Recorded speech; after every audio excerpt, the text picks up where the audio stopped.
इस वीडियो में आयकर के बारे में महत्वपूर्ण परिचय और परिभाषाएं शामिल करेंगे, जिसमें पहला है करदाता एसएससी।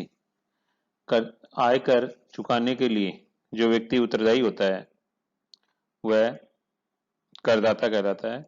करदाता का तात्पर्य ऐसे व्यक्ति से है जो आयकर अधिनियम 1961 के अनुसार कर चुकाने के लिए या आयकर या कोई अन्य राशि चुकाने के लिए उत्तरदायी हो। ऐसा व्यक्ति किसी उत्तराधिकार के कारण भी हो सकता है, किसी मृतक करदाता की आय पर कर देने के लिए उसका उत्तराधिकारी करदाता मान लिया जाता है। दूसरी जो व्यक्ति है, पर्सन है, कर कौन चुकाने के लिए उत्तरदायी है?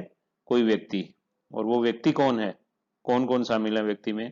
इसमें भी आयकर अधिनियम की धारा 2, 3 के अंतर्गत प्रावधान दिए गए हैं। तो पहला है इसमें एक व्यष्टि एन इंडिविजुअल। एक व्यष्टि से तात्पर्य प्राकृतिक प्राणी से है जो अस्तित्व में है। इसमें पुरुष, स्त्री, नाबालिग, बच्चा, पागल, मंदबुद्धि आदि सम्मिलित हैं। नाबालिग व पागल व्यक्तियों की आय पर कर उनके प्रतिनिधि के माध्यम से लगाया जाता है। ट्रस्ट के ट्रस्टी भी इसी श्रेणी के व्यक्ति होते हैं। दूसरा, हिंदू अविभाजित परिवार।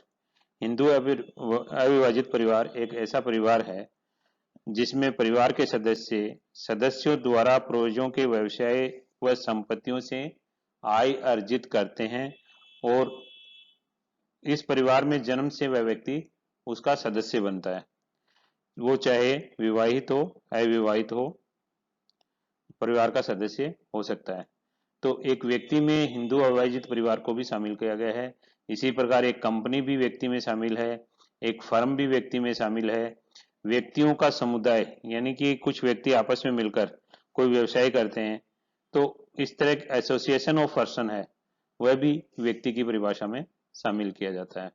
स्थानीय सरकार और सत्ता, जो लोकल अथॉरिटी होती है, जिसमें कानून द्वारा निर्मित संस्था होती हैं, ये पंचायत समिति, नगर पालिका, नगर परिषद, नगर निगम, नगर विकास न्यास, बंदरगाह इत्यादि, ये स्थानीय सत्ता होती हैं। इनको भी व्यक्ति की परिभाषा में शामिल किया गया है। इसके अलावा अन्य कृत्रिम व्यक्ति से तात्पर्य ऐसे संस्थानों से है जो अप्राकृतिक होते हैं किंतु जिनका अस्तित्व होता है। इनका प्रबंधन प्राकृतिक व्यक्तियों द्वारा होता है। भगवान, देवी देवता आदि इस श्रेणी के कृत्रिम व्यक्ति होते हैं। इनको भी व्यक्ति में शामिल किया गया है। अब करदाता हो गया जो आयकर अधिनियम के अंतर्गत कर चुकाने के लिए उत्तरदायी है। जो व्यक्ति आयकर अधिनियम के अंतर्गत कर चुकाने के लिए उत्तरदायी है। व्यक्ति कौन कौन होंगे? जिसमें एक व्यष्टि, एक हिंदू अविभाजित परिवार, एक कंपनी, एक फर्म, व्यक्तियों का समुदाय, स्थानीय सरकार या सत्ता या एवं अन्य कृत्रिम व्यक्तियों को व्यक्ति माना गया है जो आयकर चुकाने के लिए उत्तरदायी होते हैं। अब आयकर चुकाने के लिए आयकर कैसे निर्धारित होगा और कौन सी आय पर होगा, ये अगली टर्म शब्दावली में पढ़ेंगे। तो अगली शब्दावली है कर निर्धारण वर्ष, असेसमेंट ईयर। असेसमेंट ईयर से आज से उस अवधि से है जिसमें किसी गत वर्ष की कमाई गई आय पर कर का निर्धारण किया जाता है। आयकर अधिनियम के अनुसार कर निर्धारण वर्ष का अभिप्राय उस अवधि से है जो कि 1 अप्रैल से प्रारंभ होकर अगले वर्ष की 31 मार्च को समाप्त हो। 1 अप्रैल से प्रारंभ होकर कब समाप्त होगी? 31 मार्च को समाप्त होगी। 1 अप्रैल 2019 से प्रारंभ होकर 31 मार्च 2020 को समाप्त होने वाली अवधि कर निर्धारण वर्ष 19-20 की अवधि होगी। इसी प्रकार वर्तमान में जो कर निर्धारण वर्ष जो एकेडमिक ईयर 2021-22 के लिए लागू होगा, वो कर निर्धारण वर्ष 2020-21 होगा, जिसकी अवधि 1 अप्रैल 2020 को प्रारंभ होकर 31 मार्च 2021 तक की होगी। तो कर निर्धारण वर्ष वह अवधि है जो 1 अप्रैल से प्रारंभ होगी और अगले वर्ष की 31 मार्च को खत्म होगी। कर निर्धारण वर्ष में गत वर्ष की आय पर कर लगाया जाता है। कर निर्धारण वर्ष में गत वर्ष की आय पर कर लगाया जाता है। अब गत वर्ष क्या होगी? गत वर्ष आयकर अधिनियम की धारा के अनुसार कर निर्धारण वर्ष से ठीक पूर्व वाला वित्तीय वर्ष गत वर्ष कहा जाता है। ठीक पूर्व वाला, इस वित्त वर्ष की या गत वर्ष की आय पर कर निर्धारण वर्ष में कर लगता है। तो दोनों वर्ष, गत वर्ष और कर निर्धारण वर्ष, लगातार 2 वर्ष होते हैं। पहला गत वर्ष होता है, गत वर्ष में जो इनकम कमाते हैं उसको कर निर्धारण वर्ष में कर चुकाना पड़ता है। तो गत वर्ष की अवधि होगी, जैसे अगर 2019-20 गत वर्ष माने तो इसकी अवधि होगी 1 अप्रैल 2019 से प्रारंभ होकर 31 मार्च 2020 तक की। 31 मार्च 2020 तक की। इससे संबंधित कर निर्धारण वर्ष की अवधि 1 अप्रैल 2020 से प्रारंभ होकर 31 मार्च 2021 होगी। यानी गत वर्ष पहले वाले 12 महीने की अवधि और कर निर्धारण वर्ष में अगले वाले 12 महीने की अवधि, उसके तुरंत बाद वाले। कर निर्धारण वर्ष से तुरंत पहले वाला गत वर्ष, कर निर्धारण वर्ष के गत वर्ष के तुरंत बाद वाला कर निर्धारण वर्ष। गत वर्ष जरूरी नहीं है कि 12 महीने की अवधि का ही हो, गत वर्ष उससे कम अवधि का भी हो सकता है, क्योंकि कई बार ऐसी स्थितियां आती हैं कि किसी ने व्यवसाय या कोई इनकम का सोर्स है वो गत वर्ष में कुछ अवधि में ही रहा हो। तो यदि किसी व्यक्ति की इनकम या बिजनेस की स्थापना 1 जुलाई को की है, तो 1 जुलाई से 31 मार्च 1 जुलाई से लेकर अगले वर्ष की 31 मार्च तक की अवधि उसके लिए गत वर्ष होगी।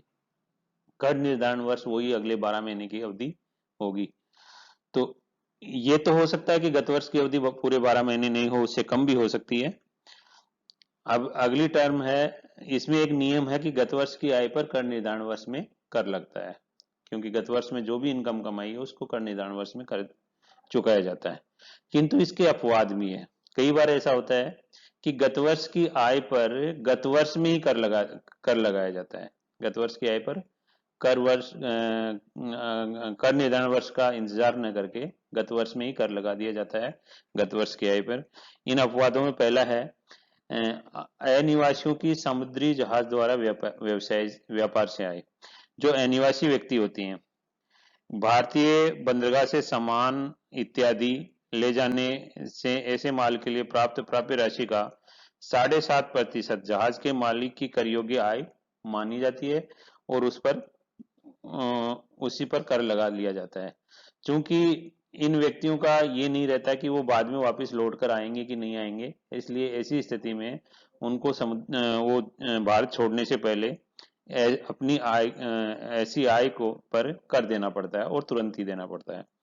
दूसरा, भारत छोड़कर जाने वाले व्यक्तियों की आय। यदि कोई व्यक्ति भारत छोड़कर जा रहा है तथा उसका भारत वापिस आने का कोई इरादा नहीं है, तो जिस वर्ष में वो भारत छोड़कर जा रहा है उस वर्ष का कर भी भारत छोड़कर जाने वाले वर्ष में ही चुकाना पड़ेगा। यानी गत वर्ष में ही, मान लीजिए वो 31 दिसंबर को भारत में जा रहा है, भारत से बाहर जा रहा है, तो ऐसी स्थिति में 1 अप्रैल से लेकर 31 दिसंबर तक की 9 महीने की अवधि में जो भी उसने इनकम चुकाई है, इनकम कमाई है, इनकम उसकी अर्जित हुई है, उस पर उसे कर दे के उसके बाद उसको भारत छोड़ने की अनुमति मिलेगी।